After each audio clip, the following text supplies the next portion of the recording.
बिस्मिल्लाहिर्रहमानिर्रहीम, अस्सलामु अलैकुम।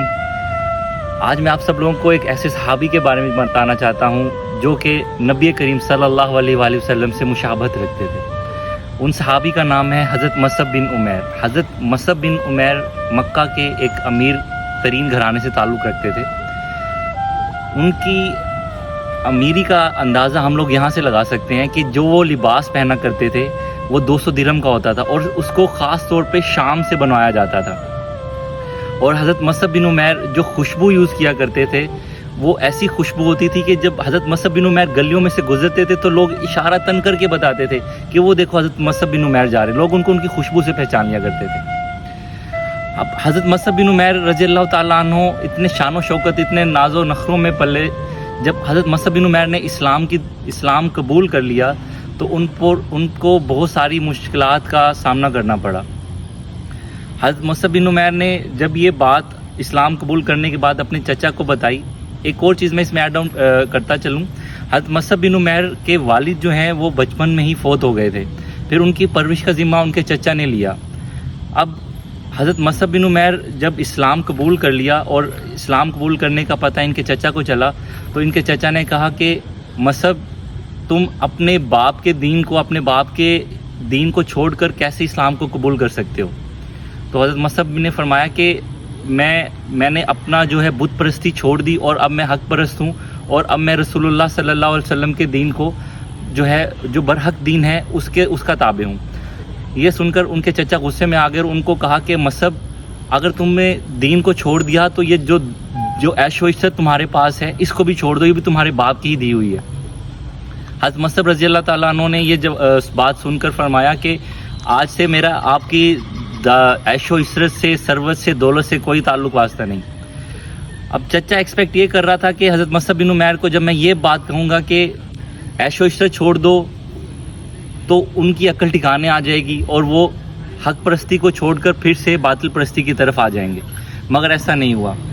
हज़रत मसअब बिन उमैर रज़ियल्लाहु ताला अन्हु ये सुनकर वापस जाने लगे तो उनके चचा ने उनको पीछे से आवाज़ दी कि मसअब, ये जो तुम्हारे जिस्म पर कपड़े हैं ये भी तुम्हारे बाप के दिए हुए हैं, ये भी उतार कर जाओ।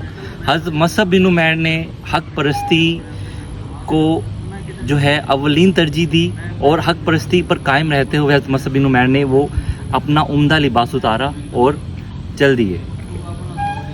हज़रत मसअब बिन उमैर की वालदा ने जब हज़रत मसअब बिन उमैर को इस हालत में देखा तो वो रोने लगी और पूछा कि मसअब, ये क्या हुलिया बनाया हुआ है। हज़रत मसअब बिन उमैर ने फरमाया कि अम्मा जान, मैंने बातिल परस्ती और बातिल परस्ती का जो सारा मालो दौलत ऐशो इशरत था उसको इस्लाम के नाम पर तर्क कर दिया।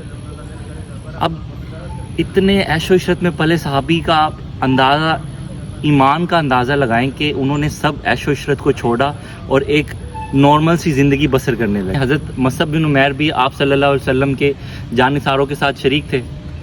अब हज़रत मसअब बिन उमैर जो हैं वो रसूलुल्लाह सल्लल्लाहु अलैहि वसल्लम से मुशाबहत रखते थे।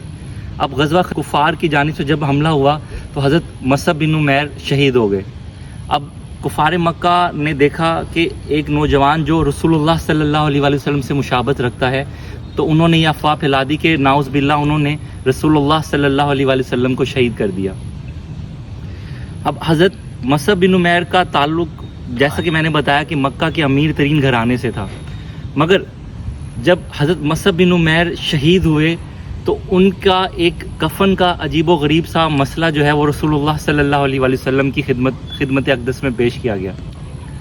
आप सहाबा कराम रसूलुल्लाह सल्लल्लाहु अलैहि वसल्लम की खिदमत में हाज़िर हुए और फरमाया कि या रसूलुल्लाह सल्लल्लाहु अलैहि वसल्लम, हज़रत मसअब का जो लिबास जो उन्होंने पहना हुआ है वो इस काबिल नहीं है कि हम उसको कफ़न के तौर पर इस्तेमाल कर सकें, क्योंकि वो लिबास इतना है कि अगर हम उससे सर को ढांपते हैं तो पाँव जो है वो नंगे हो जाते हैं और अगर हम उससे पाँव को ढांपते हैं तो सर नंगे हो जाते हैं। तो रसूलुल्लाह सल्लल्लाहु अलैहि वसल्लम ने फरमाया कि मसअब के जिस्म को ढांप दो और जो जिस्म का हिस्सा बच जाता है उसको घास फूस से ढांप कर उनको तदफीन कर दिया जाए। अब वो जलीलुल कदर सहाबी जो मक्का के मालदार तरीन घरानों में से जिनका शुमार किया जाता था और जब इस्लाम की दौलत उन्होंने कबूल कर ली और उसके बाद जो उन्होंने ज़िंदगी बसर की वो हम सब के लिए काबिल सताइश है और काबिल तकलीद है। اللہ تعالی ہمیں آپ صلی اللہ علیہ وآلہ وسلم کے پیارے پیارے صحابہ کی جو زندگی ہے ان سے سبق سیکھنے والا بنائے اور ان کے ہی راستے پر چلنے کی توفیق عطا فرمائے. آمین. جزاک اللہ.